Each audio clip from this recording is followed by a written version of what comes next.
மாநிலத்தின் தலைவர் மட்டுமா? அல்ல அல்ல, இந்தியாவுக்கே தலைவராக இருந்தார். பெருந்தலைவர் என்று பெயர் பெற்றார். பெருந்தலைவராக இருந்தவர் என்ன செய்தார்?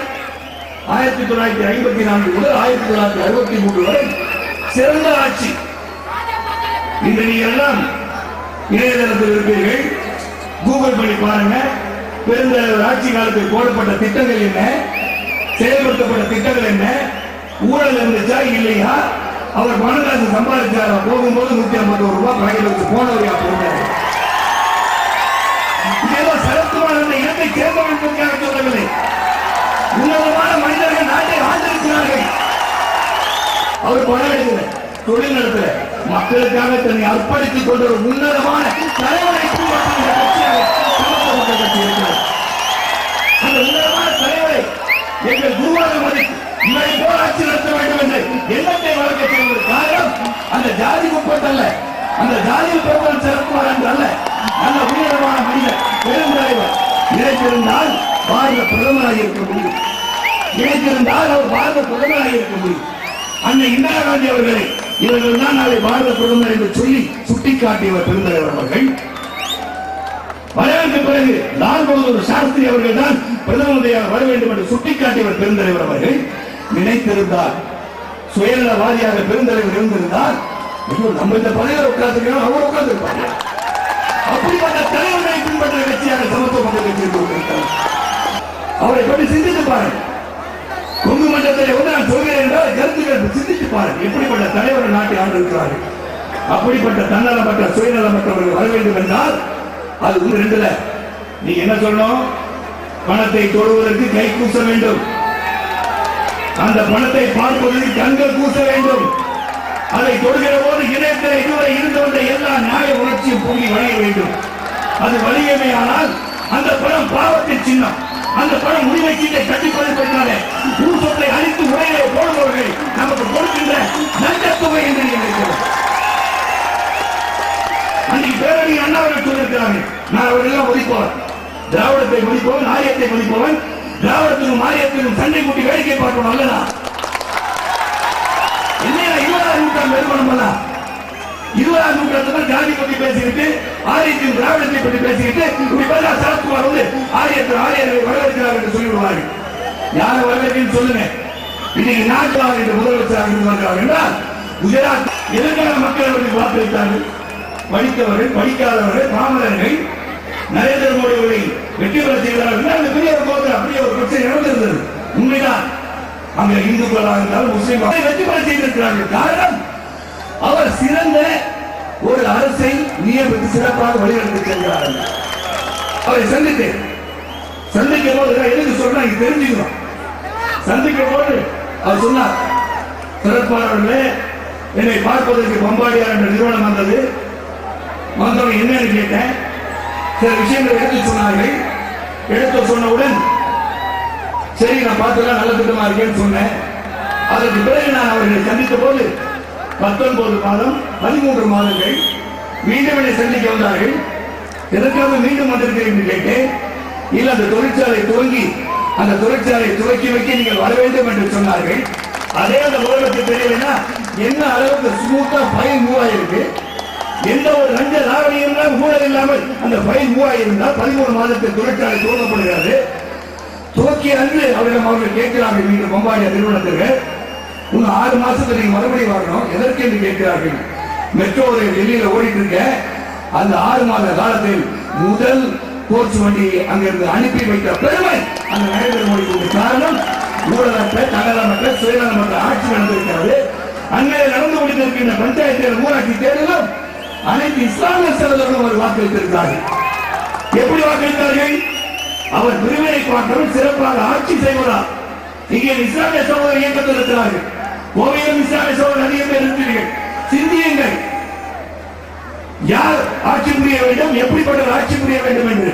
அதற்கான நரேந்திர மோடி கொண்டு முதலமைச்சராக நான் சொல்லலையா? என்னை போன்றவர்கள் எழுதுங்க, பத்திரிகை என்ன வேணா எழுதுங்க.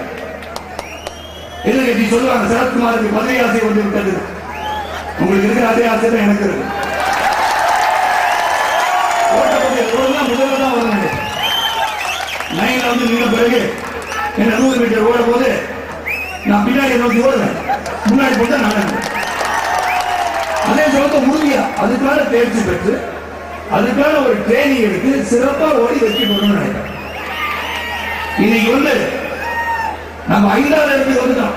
ஆசியாவில் காமன்வெல்த்லயும் நல்லா வந்துட்டோம். அங்க சோமதேவ் தேவாரம் என்பவர் ஏசியாவில் வந்து முதன்முறையாக தங்கம் வென்றிருக்கிறார் டென்னிஸ் போட்டியிலே. அந்த சோமதேவ் நினைச்சிருப்பாங்க இந்த சோமதேவ் இன்னைக்கு ஜெயிக்க போறாங்க அப்படின்னா சரத்குமார் நினைப்பி ஒரு காலம் வரும். இந்த தேர்தல் வரும். தேர்தல் மக்கள் மனமாற்றப்படும். அந்த மக்கள் மனமாற்றப்படுவது வெற்றிகள் வந்து குவியும் என்பது கடல்பட்டு அதை கல்வியை பற்றி பேசினேன். இனி பீகார பாருங்க. பீகார் பின்தங்கிய ஒரு மாநிலம் என்று சொன்னார்கள். லல்லு பிரசாத் யாதவ் வந்து ஆட்சி புரிந்து கொண்டிருந்தார்கள். அவரை மீறி யாரும் வெற்றி பெற முடியாது என்று நினைத்தார்கள். நிதிஷ்குமார் வந்தார்கள். 2ஆம் முறை தேர்தல் நடக்கிறது. நிதிஷ்குமார் வெற்றி பெறுவார். யாரை பார்த்தாலும் கேட்கலாம். பீகாரில் உள்ள பல சகோதரர்கள் நீங்க சென்னையிலே பணி கொடுத்து கொண்டிருக்கிறார்கள். அவர்களை கேட்ட யார் வருவாங்க? உடனே நிதிஷ்குமார் தான். காரணம் சிறந்த ஆட்சியாளராக இருக்கிறார் நிதிஷ்குமார். ஆனால் அப்படிப்பட்ட ஆட்சியாளர்கள் வர வேண்டும்.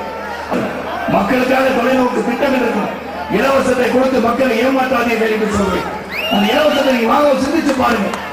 அந்த இலவசம் வேண்டாம் சொல்லுங்க. இப்ப அண்ணா 1962 சொன்ன மாதிரி பணம் கொடுக்கும்போது வேண்டாம் சொல்லி பாருங்க. இந்த தேர்தலில் நல்லவர்கள் வருவதற்கு வாய்ப்பு இருக்கும். யாரா இருக்கீங்க? நான் ஓப்பனா சொல்றேன், நல்லவர்கள் வர வேண்டும். நடிகர் சங்கத்தில் வந்து விஜயகாந்த் தலைவர் நான் செயலாளர் வந்தேன். அங்கிருந்து கடன் அடைச்சோம். தனியா ஒரு பாதையில் போயிட்டு இருக்காரு. அவர் போய் கேட்ட சரத்குமார் தேவையில்லை சொல்லலாம். ஆனா நான் சிந்திப்பது வேறு. நாளைய அரசியலே ஒருவரை வீழ்த்த வேண்டும் என்றால் நல்லவர்கள் ஒன்று சேர வேண்டும் என்று பார்க்கிறேன். ஒன்று சேரணும். அதற்கான நியாயமும் தர்மமும் கூடிய விரைவில் வெளியாகும் என்ற சிந்தனையை நான் இயக்கத்தை நடத்தி கொண்டிருக்கிறேன். பலரும் கேட்டாங்க, தென் மாவட்டத்தில் சரத்குமார் கூட்டம் கூடும், அவரை சேர்ந்த ஜாதி அங்க இருக்கிறாங்க. என்னையா ஜாதி?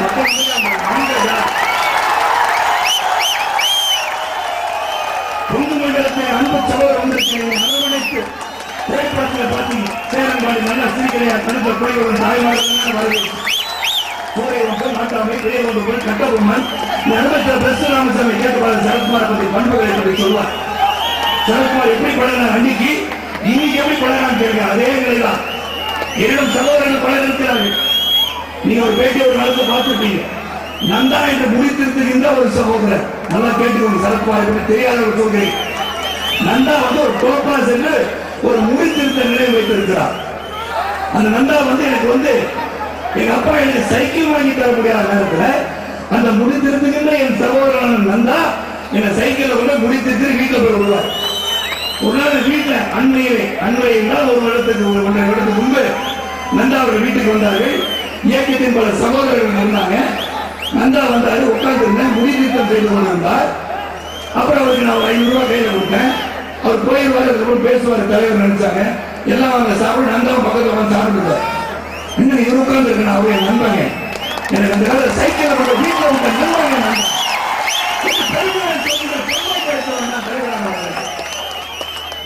ஏறி வந்த ஏனியை எட்டி உடைக்கின்ற பழக்கத்தை உள்ளவன் சரத்குமார் அல்ல. இதெல்லாம் மதித்து கட்சி ஆரம்பிச்சிருக்கோம். மக்களை மதித்து கட்சி ஆரம்பிச்சிருக்கோம். அந்த மக்கள் வெற்றி பெற வேண்டும், சமத்துவ மக்கள் கட்சி வெற்றி பெற வேண்டும், என்ன வெற்றி பெற வேண்டும், நல்லவர்களை வரவேற்க வேண்டும். கல்வியை பற்றி சொல்ல தொடங்கி வேலைக்கு செறிவிட்டை நினைக்காது. கல்வியை இலவசமாக்குங்க. இன்னைக்கு பாத்தீங்கன்னா பொறியியல் கல்லூரி, மருத்துவ கல்லூரி அப்படியே காலங்களை போல வந்து கொண்டிருக்கிறது. அது ஆதாயம் பெறுவர்கள் அரசியல்வாதிகள். நீங்க அதை இலவசம் பண்ணுங்க. ஒரு சகோதரர் படிக்க வேண்டும் என்றால் நல்லா படிக்கிறாங்க, மருத்துவர்கள் போய் சேர்ந்த பணமே வாங்காதீங்க. மருத்துவர்களை முழுமையாக இலவசம் பண்ணுங்க. அதை இலவசம் பண்ணுங்க. அதை இலவசம் பண்ணீங்கன்னா டாக்டர் நம்ம வந்து இந்த அரசாங்கம் படிக்க வைத்தது, நம்ம இந்த நாட்டிலே இருந்து நம்ம மருத்துவம் செய்ய வேண்டும், ஏழை எளிய மக்களுக்கு இலவசமாக மருத்துவம் செய்ய வேண்டும் என்ற எண்ணத்தை அவரிடம் பதிக்க முடியும். இன்ஜினியர் எல்லாம் படித்த பட்டதாரிகள் வெளிநாடு போற காரணம் என்ன? வாய்ப்புகள் இல்லை. ஆக கல்வி முக்கியம். அந்த கல்விக்கு ஏற்ற வேலை வாய்ப்பு இருக்க வேண்டும். வேலை வாய்ப்பு அலுவலகத்தில் பார்த்தீங்கன்னா லட்சக்கணக்கான வெயிட்டிங் லிஸ்ட். ரிட்டையர் ஆகும்போது அந்த கார்டு வந்து வேலை வந்துருச்சு. அதை கவனிங்க. இளைஞர்களுக்கு வேலை. நான் பல ஆண்டுகள் முன்பு சொல்லியிருக்கின்றேன். அவுட் சோர்சிங் பிரசிடென்ட்டை பற்றி அமெரிக்க ஜனாதிபதி பேசிக் கொண்டிருக்கிறார்கள். வெளிநாடுகள் சென்று வணிகம் செய்பவர்களுக்கு இங்க வந்து டாக்ஸ் ரிபேட் கிடையாதுன்னு அமெரிக்க ஜனாதிபதி சொல்கிறார். அது சொல்வதற்கு காரணம் அங்க இருக்கிற மக்கள், அவருடைய மக்கள், அமெரிக்கர்கள் சிறப்பாக வாழ வேண்டும், அவர்கள் வாழ்வு சிறப்பாக இருக்க வேண்டும் சொல்லி அவர் சொல்றார். அப்ப நம்ம என்ன அதை எடுத்துக்கணும்னா, நம் இளைஞர்களுக்கு வேலை வாய்ப்பை இழக்க வேண்டிய சூழ்நிலை வந்தால் சாப்ட்வேர் மட்டும் நம்பிட்டு இருக்காங்களே, let us create hardware in this country நான் சொல்றேன். அதற்காக let us create hardware industry. பண முதலீடு அதிகமாக இருக்கும். 1,76,000 கோடி இருக்கும் போது ஏன் ஹார்ட்வேருக்கு தொடங்க முடியாதா? அமெரிக்காவில் அந்த தொழிலை நிறுத்திட்டாங்க. If the outsourcing business stops from America, what will you do? நான் கேள்வி கேட்பேன். அந்த இளைஞர்கள் என்ன செய்வார்கள்? இன்னைக்கு பாத்தீங்கன்னா அந்த இளைஞர்கள் நல்ல வசதியோட வாய்ப்போடு இருக்காங்க, சந்தோஷப்படுறாங்க. ஆனா நான் என்ன நினைப்பேனா, நாளைக்கு அந்த வேலையை இழக்கின்ற சூழ்நிலை அந்த இளைஞனுக்கு வந்தால் எங்க போவாங்க? Where will you employ them? ஏற்கனவே எம்ப்ளாய்மெண்ட் எக்ஸ்சேஞ்சில் அவ்வளவு பேர் வேலை காத்துட்டு இருக்காங்க. இவங்களுக்கு வேலை வாய்ப்பு அதிகரித்து தர வேண்டும் என்றால் நாம் என்ன செய்ய வேண்டும்? சிந்திக்கின்ற கட்சியாக சமத்துவ மக்கள் கட்சி இருக்க வேண்டும். அந்த எண்ணத்தை வளர்க்க வேண்டும். இளைஞர்கள் நாளை உலகத்தில் 2020 இளைஞர்கள் தான் ஆட்சி, இளைஞர்கள் தான் அதிகமாக இருக்கிறார் இந்தியா என்று நான் சொன்னதை அமெரிக்க ஜனாதிபதி சொன்னார்கள். அப்ப அவர்களை வழிநடத்த வேண்டும் என்றால் சிறந்த ஒரு ஆட்சி இருக்க வேண்டும். அப்படி வழிநடத்தாண்டி என்ன என்ற கேள்வி உங்களுக்கு பதில் சொல்லிடுறேன். என்ன நடக்கும்? இன்னைக்கு பாத்தீங்கன்னா வழிபறி கொண்டு பணம் இல்லாத நாளைக்கு கார்ல போகும்போது நீ இருக்கு உங்க காரை கொடுக்க மாட்டான், கழுத்தையும் கையில் கழட்டி போயிடுவான். நடக்கின்ற உண்மை எழுந்து வைத்துக் கொள்ளுங்கள். வசதியும் வாய்ப்பும் இல்லாதவன் மனிதன் என்ன செய்வான்? எங்கே படித்து விட்ட இளைஞர் ஒரு வீட்டில் இருக்கிறான், மனைவியுடன் இருந்து கொண்டிருக்கிறான், அவனுக்கு சம்பளம் 25 இருக்கலாம், 50,000 இருக்கலாம், 1 லட்சம் இருக்கலாம். பக்கத்து வீட்டில் கவுன்சிலர் பெருசுக்காரங்க போகும்போது அவனுக்கு யாரும் நம்ம எப்படி இருக்கு சிந்தித்து பாருங்க. எப்படி ஒரு வேதனை வரும்? அவனை பார்த்து பொறாமப்படல, அவன் வேதனைப்படுறான். ஏன்னா படித்து நானும் சம்பாதிக்கிறேன், படிக்காத ஒரு முன்னேறி விடுகிறான். முன்னேறக்கூடாதுன்னு சொல்றேன், தவறாக புரிந்து கொள்ளக்கூடாது. படிக்காத போது பணம் சம்பாதிக்கூடாது, சம்பாதிக்கிறேன், நல்ல முறையில் சம்பாதிக்கிறேன், உழைப்பால் சம்பாதிக்கிறேன். இன்னைக்கு என்ன மூட்டத்துக்கு சம்பாதிப்போம்.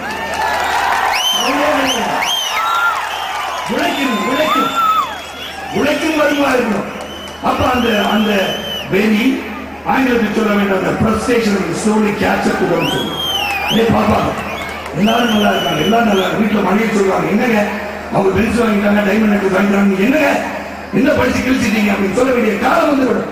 அப்ப அந்த இளைஞர் என்ன செய்வோம்? வேற எந்த ஒரு ரூபத்துல போறாங்க. சென்னையில் அன்பிலே ஒரு கடத்தல் நடந்தது. ஒரு இளைய சகோதரனை கடத்தினா. எதுக்கு நடந்தாங்க? படித்தாங்க. எங்க வேலை செஞ்சுட்டு இருந்தாங்க? லண்டன்ல வேலை செஞ்சுட்டு இருக்காங்க. அந்த இளைஞர்கள் குழந்தையை கடத்துகிறார்கள். ஏன் கடந்தாங்க? பணத்துக்காக. அப்ப அந்த வேலை மீது நம்பிக்கை இல்லை, படித்த படிப்பு மீது நம்பிக்கை இல்லை, வேகமாக பணம் சம்பாதிக்க வேண்டும் என்றால் இதெல்லாம் இருக்கிறது நாட்டிலே. இதை செய்யலாமா என்ற எண்ணத்தை தூண்டுகின்ற அவலநிலை வருங்காலத்தில் நம் குழந்தைகளுக்கு, உங்கள் குழந்தைகளுக்கு, வருங்கால சமுதாயத்துக்கு வந்துவிடக் கூடாது என்று நீங்கள் நினைத்தால் வருகின்ற தேர்தல்கள் எல்லாம் நியாயமான முறைகளை வாக்களிக்க வேண்டும். வாக்களிக்கும் போது பணத்தை கொடுத்தா வேண்டாம் சொல்லுங்க. அந்த பணத்தை சம்பாதிக்கின்ற ஒரு உறுதியை மனதில் வைத்துக் கொள்ளுங்கள். இளைஞர்கள் வந்து கட்சியில் சேரணும். நான் கூட போஸ்ட் அடிச்சு விட சொன்னேன் சகோதரர்கள், எல்லா கல்லூரி வாசல்களும் சென்று போடுங்கள். சரத்குமார் பேச இருக்கிறார். மாணவ மாணவிகளை வந்து கேளுங்கள். நாளை உலகத்தை உருவாக்கின்ற சக்தி படைத்தவர்களை வந்து கேளுங்கள். மாற்றத்தை உருவாக்குங்கள் என்று அந்த மாணவ மாணவிகளுக்கு போஸ்டர் அடிச்சு ஒட்டுங்க. சரத்குமார் கூப்பிடுங்க கல்லூரிகளுக்கு. சில கல்லூரிகளை கூப்பிட பயப்படுறாங்க. கூப்பிட்ட அந்த கல்லூரிக்கு லைசன்ஸ் பிடிக்கிறவங்க பயப்படுறாங்க. ஏன் நல்லதை சொல்லிடுவாரோ, நல்லது சொல்ல மக்கள் பின்னாடி போயிடுவாரோ நான் கவலைப்பட மாட்டேன். நல்லதை சொல்லி ஒரு நல்லது செய்ய அவர் பின்னாடி நான் போக கிடையாது. எனக்கு பதவி ஆசை கிடையாது. நல்லவர்கள் வரணும் நாட்டு. அது நானா இருக்கணும். அமைச்சர் திருவாரூர் வரலாம், துணைத் தலைவர் எல்லாரும் நாராயணன் வரலாம், பொதுச்செயலாளர் நாகராஜ் வரலாம், அம்புச்சவர் எல்லாருமே வரலாம். இந்த இயக்கத்தில் நாளைய முதல்வர் சரத்குமார் வேண்டாங்க. இங்க இருக்கிற ஒரு வந்தவரை சந்தோஷப்படுகின்ற